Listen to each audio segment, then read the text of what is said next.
और याद रखिएगा, अच्छी तरह नाराज होइएगा। नबी करीम ने फरमाया वो शख्स दयूस है जिसे इस बात की परवाह ना हो कि उसके घर में कौन आता जाता है। दयूस मीन्स पता है आपको क्या होता है? उर्दू में बताऊं, नाराज तो नहीं होंगे? बेगैरत। यानी अगर हमारी ज़ौजा, हमारी घर की औरतें नामहरमों से हंस हंस के बातें कर रही हो, नामहरमों घर में घुसेड़े, तो याद रखें ऐसे शख्स को आपके नबी ने दयूस कहा है। नामहरम कौन होता है? ये नहीं कि कोई अजनबी घर में मोहल्ले का लड़का घुस रहा हो, खालाजाद, फुप्पीजाद, चचाजाद, मामूजाद, इन कजनों से पर्दा है आपकी बीवी का, वो नामहरम है। इसी तरह लड़की का और खालू का पर्दा होता है, इसी तरह आपका और मुमानी का पर्दा है। इसी तरह अगर आपकी चच्ची खाला ना हो सकी, बाहर से आई है, तो चच्ची का और आपका भी पर्दा है।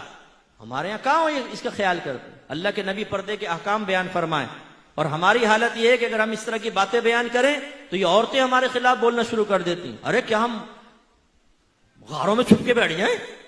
दूध वाले से हंस के ये बातें कर रही हैं, पर सब्जी वाले से ये बातें कर निकल रही है, और वो मर्द देख रहे हैं, लेकिन हमारी गैरत ही सोई पड़ी है कि भाई तुम क्या कर रही हो? एक गैर मर्द के साथ दरवाजे पे खड़े होकर तुम बातें कर रही हो, शर्म नहीं आती? बीबी फातिमा रज़ी अल्लाह ताला अन्हा, जिगर गोशा रसूल का आलम यह था कि आपने अपनी खादिमा से पूछा, ये बताओ हबशा में लोगों को, औरतों को दफन कैसे किया जाता था? उन्होंने कहा कि हमारा ऐसा होता था कि चारपाई पे औरत को लिटाकर चारों तरफ एक कपड़े की डोली से बनाई जाती थी ताकि किसी की नजर ना पड़े, और फिर दफनाया जाता था। बीबी फातिमा रज़ी अल्लाह ताला अन्हा ने कहा, मुझे इसी तरह दफनाना, और फरमाया अगर मैं फौत हो जाऊं तो रात के वक्त मेरी मैयत को लेके जाना ताकि किसी गैर महरम की नजर मेरी चारपाई तक पर ना पड़े। वो बीबी फातिमा नबी करीम सल्लल्लाहु अलैहि वसल्लम की बेटी, तरबियत याफ्ता, ये कहे, और ये बीबी फातिमा को मानने वाली, उनकी न्याज़ें खाने वाली, ये कहे कि हम पर्दा नहीं करेंगे, और घर का वो सरपरस्त बेवकूफ किस्म का वो कहता है कि जी मैं परमिशन देता हूं तुम बगैर पर्दे के घूमो फिरो। यानी कितनी बहनें मुझे ऐसी मिली जो ये कहती है कि हमारे शौहर ये कहते हैं कि मेरे दोस्त आए, रिश्तेदार आए, बिला पर्दा सामने बैठो। और एक शौहर ने तो दलील ये दी कि देखो जब मैं अपने दोस्तों के घर जाता हूं उनकी बीवियां मेरे सामने बैठ जाती हैं। यानी वो तुम अगर बेगैरत हो, वो अपनी बीवियों को बेगैरत बना के तुम्हारे सामने बैठाए, तो तुम्हारी बीवी भी बेगैरत बन के तुम्हारे दोस्तों के सामने बैठे और दावत नजारा दे। मर्द की नीयत का क्या मालूम? हम में से कितने ऐसे बैठे होंगे जो लोगों के सामने बड़े यूं मोहतात बनते, लेकिन टेढ़ी टेढ़ी आंखों से शादी ब्याह के अंदर सब देख लेते हैं ना। लाल वाली कपड़े वाली देख, अच्छा कर रहे यूं होंगे, उंगलियों के झरोके से देख लेंगे। और बीवी साथ बैठे होगी स्कूटर पे, पता है बीवी बैठी हो, तो टेढ़ी आंखों से देखेगा ना वो साथ में जाती हुई औरत को, बातों का टकरा भी जाते हैं गाड़ियों से।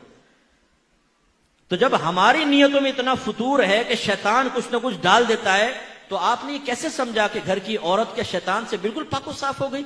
शैतान उसके जहन में ख्याल नहीं डाल सकता, गैर मर्द की तरफ उसकी तवज्जो नहीं जा सकती। यह हमारी जिम्मेदारी है कि शैतान कुछ ना कुछ डाल देता है, तो आपने कैसे समझा कि घर की औरत के शैतान से बिल्कुल पाको साफ हो गई?